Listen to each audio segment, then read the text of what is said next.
Welcome to this edition of the Native News Update. I'm your host for today's program, Paul Demain. Many of the stories read here can also be found at our website, in addition to other stories we don't have here, at IndianCountryNews.com. Here are the news stories from the day from the Associated Press and other Native news sources. A decade after 8 homeless men turned up dead along Rapid Creek in Rapid City, South Dakota, it's still unclear what happened to them, and authorities don't agree on whether the deaths were accidents or homicides. The first 2 bodies were found in May 1998, and 6 more were discovered in little more than a year. Investigators aren't sure if foul play was involved in any of the deaths or whether the men, all of whom lived along the creek, simply drank too much alcohol, passed out, and fell into the water. Blood alcohol levels showed all but one of the men had been drinking heavily just before they died. The first deaths drew little attention, and Lorette Purrier, executive director of SANIT, the Society for the Advancement of Native Interests Today, an advocacy group in Rapid City, said many American Indians still believe that they weren't properly investigated. 6 of the 8 men were Native Americans. Most still feel that there was definitely foul play and it wasn't investigated to the extent it should have been, so that remains kind of a wound to Native people, Purrier said. The chief of the Muskogee Creek Nation of Oklahoma has filed a lawsuit seeking to delay the tribe's general election until a separate special election can be held on constitutional amendments. Chief A.D. Ellis asked the tribe's Supreme Court to delay the general election scheduled for September for 60 to 90 days. The special election had originally been scheduled for last month, but the tribe's National Council voted down a measure to fund it and appoint people to count absentee ballots. One of the amendments proposed eliminating 10 of the 26 National Council positions. Ellis says the special election should be held first to determine how many council seats will be filled in the general election. Health and Human Services Secretary Kathleen Sebelius acknowledged last week that government health care for American Indians has been a historic failure for more than a century and pledged to launch an extended effort to improve it. Sebelius told the Associated Press that she will begin a multi-year effort to better the troubled Indian Health Service and will challenge Congress to make the back burner issue a priority. Part of that strategy would be to recruit more providers for reservations and to focus more on preventive care, which is often neglected at Indian Health Service clinics as dollars run out. She said her department is also increasing the size of the U.S. Public Health Service Commission Corps, which dispatches doctors to reservations as part of its mission. Organizers of the upcoming 2nd Annual Great Northern Bike Rally hosted by the Mole Lake Casino Lodge Conference Center in northern Wisconsin are adding the final touches to this high-profile event. The 4-day rally gets a jump start Thursday evening, June 25th in downtown Crandon, Wisconsin, with a street dance hosted by Pack-A-Min and Ducks Bar in partnership with Miller Beer.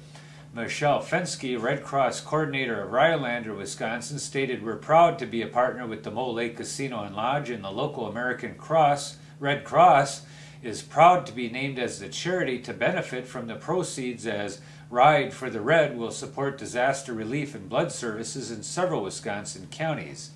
Anyone needing additional information about the weekend rally may call 715-478-3200. Earlier this week, a Wisconsin conservation group and 2 individuals formally notified the Flambeau Mining Company and the Wisconsin Department of Natural Resources that they intend to file a lawsuit over water pollution caused by the partially reclaimed Flambeau Mine near Ladysmith, Wisconsin, unless the pollution and related issues are fully addressed within 30 days. The formal notification letter was sent to Flambeau Mining and the DNR by attorney Glenn Stoddard of Eau Claire, Wisconsin, on behalf of the Wisconsin Resources Protection Council, Al Geddix and Laura Furtman. According to Stoddard, the notice letter and potential lawsuits is based on the monitoring data that has been collected by the FMC and provided to the DNR and WRPC. The data shows that runoff from the Flambeau mine is in violation of applicable surface water quality standards and is illegally polluting a nearby stream and the Flambeau River. The site is within the ceded territory covered by hunting and fishing rights exercised by the Great Lakes Ojibwe. Great Basin Gold said it has purchased more than 3,600 acres in northern Nevada to be set aside for the Western Shoshone, who consider the land historic and sacred. The company says it purchased the Rock Creek Canyon property in Lander County for $825,000 from Colorado-based RLF Nevada Properties. Additionally, the company says it is providing seed money for a planned conservancy fund and has retired the mineral rights. Great Basin Gold is based in Vancouver, British Columbia, and also owns the Hollister Underground Exploration Project in northwest Elko County, Nevada. The Rapid City, South Dakota Council has approved releasing $150,000 for design work on an American Indian powwow grounds.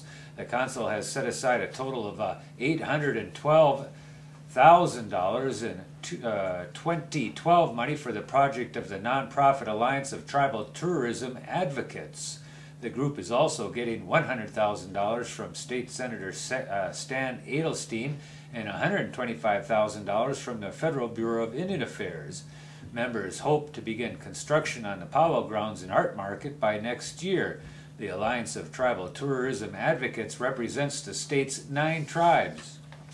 After years of debate, a change has been made at the famous Charlottesville, Virginia statue to honor the contributions a Native American woman made to the Lewis and Clark expedition. Residents and Native American guests erected a marker at the West Main Street tableau, which features Lewis and Clark along with Sacagawea, the Shoshone woman who served as a guide and interpreter. The statue, erected in 1919, had drawn criticism for years because it depicted Sacagawea kneeling next to the explorers who stand upright. Roseanne Abrahamson, a descendant of Sacagawea, says the marker honoring her ancestors' contributions to the expedition is a fitting tribute and should stay. And that is the latest roundup of news from Indian Country on this edition of the Native News Update. We want to thank our underwriters for helping us with this broadcast, and certainly to you for joining with us again. Miigwech.